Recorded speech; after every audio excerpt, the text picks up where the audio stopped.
Hello everyone, today I'm going to show you how to install and work with Rstudio. First, you should download R itself.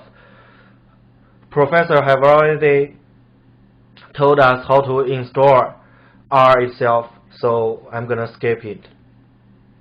And open your browser and type in www.rstudio.com. You're going to get this page. And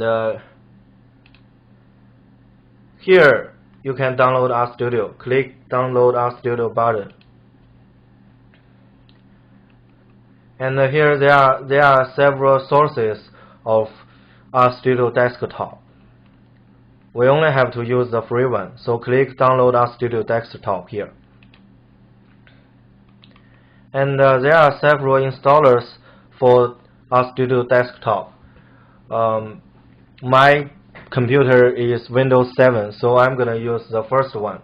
Just click it and it's gonna download automatically. And I have already downloaded here. Just open this file and follow the instructions.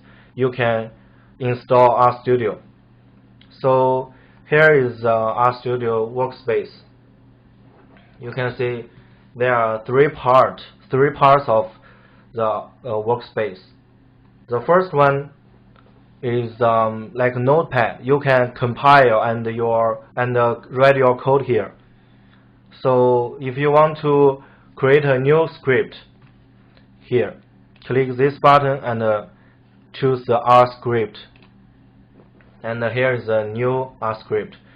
I'm gonna copy my code.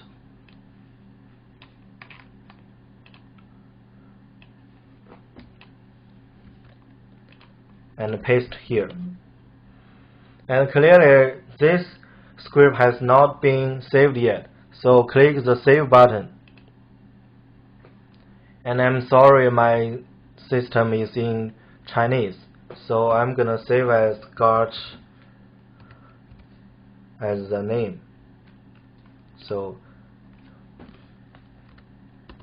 .r and click the save button. And your script has already been saved, and I'm gonna close it. And if you want to open your file, just click it and it's gonna open automatically. And here's the original R workspace. And here's like a note. There are several functions here. First one is files. You can open your files here. All your files are here. And this plots means if you plot some graphs, you can see them here. And packages, all your installed packages can be seen here. You can library them. And this help is I think is my favorite. For example, if you don't know what the attach means, you can type in the question mark and type in attach here and return. You can see, you can save this, you can click the first button and see here is a function for the attach function. So I think these are all the steps I think are important to know. So thanks for watching. Have a nice day.